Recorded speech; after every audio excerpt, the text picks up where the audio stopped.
launched by Iona and Ray. Iona was awarded the Foil Young Poet Award in 2020 and 2023 and was the Birmingham Young Poet Laureate from 2022 to 2024. She is commended in the Wishlist Challenge on Young Poets Network and is a winner of the Young Poets Network Temple and Reading Agency Challenge.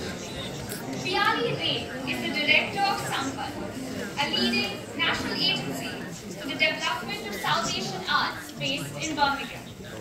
I now invite our speakers to begin the session. Please can we have a round of applause for our speakers.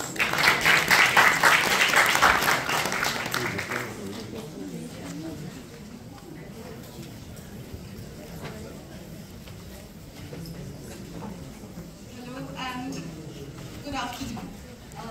It's amazing to be launching this book here as part of JLF in London and with you as an audience. And a big thank you to Shonjoy and Teamwork for squeezing us in between very, very important sessions. So this project was conceived by Sampan, Asian Arts and Heritage, the organization that I work with. And it was to connect young writers from Birmingham schools to young writers from schools in India. And we had over 400 entries, and the selection have been published in this book. I Have a Dream was the provocation, and we enabled them to write whatever they felt was going to be their aspiration and their dream of a world they are inheriting. We do believe that the future world belongs to young people, 8 to 16-year-olds.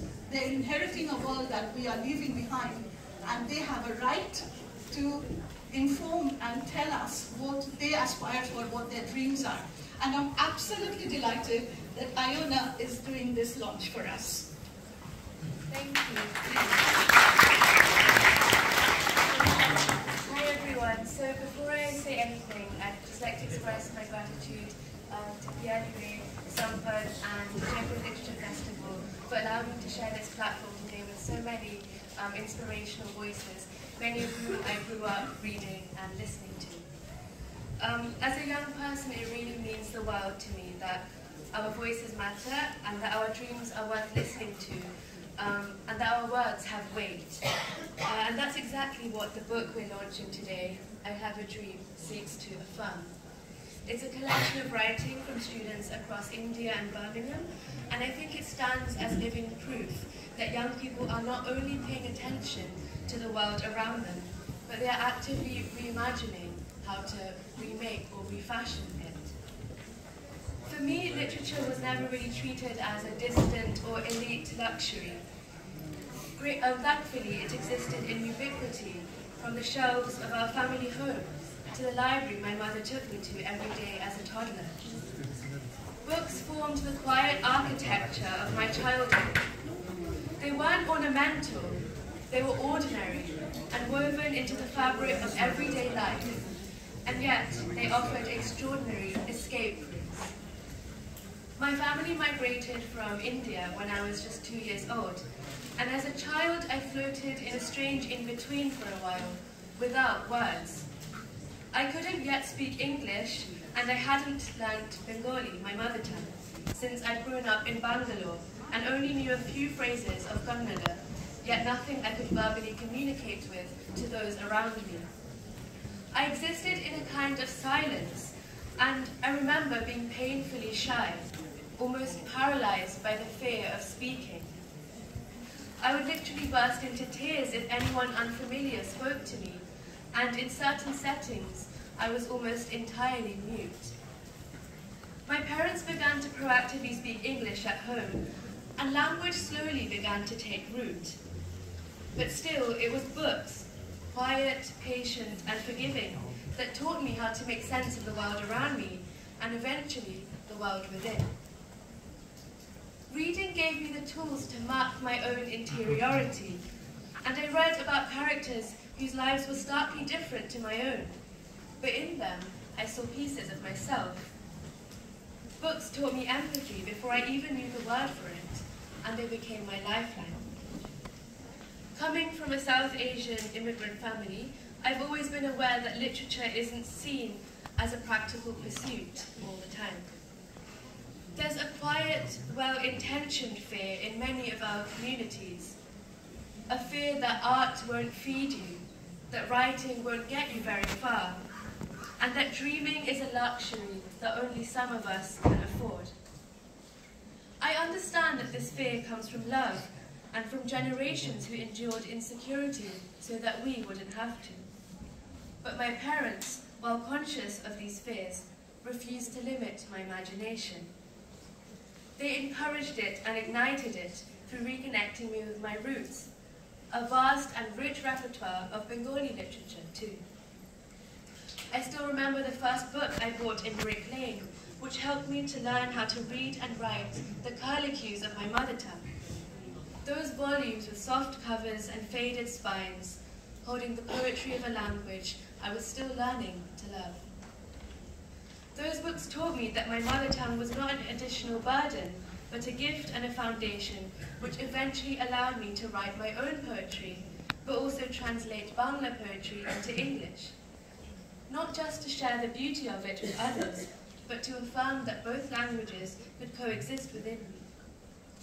And now, as a first-year English student at Oxford, I'm really grateful to be able to apply these skills of translating literature across cultural contexts to my degree. And that's why this book, the title of which of course echoes Martin Luther King's famous speech, feels especially powerful to me. It stands as a bridge between continents, cities, and modes of thought, connecting the imaginations of young people in India and in Birmingham, the city I call home. And through their words, we see that imagination is not bound by geography, race, or class. These young writers are not just dreaming about their personal futures, they're envisioning what the world could look like. And I think that's incredibly radical in a world which often threatens the very act of imagining anything beyond profit and productivity.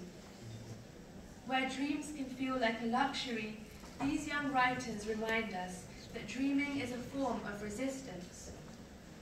Through their words, they're sketching out new possibilities, and I'm proud that this book helps to hold space for that. I hope that this book reminds us that storytelling is a kind of seed planting in a way.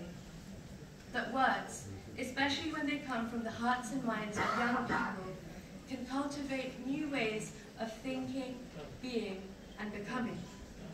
And I'm so proud that we are using language not just to describe the world as it is, but to nurture the dreams of what it could be. And so without further ado, I'd like to unveil I Have a Dream.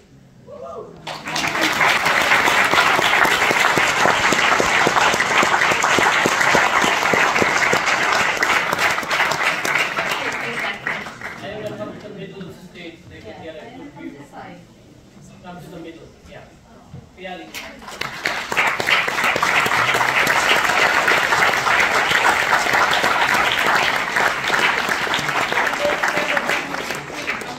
Because you're getting the wrong line. Yeah. This is choreography. All of these things you have to learn. You write. Thank you.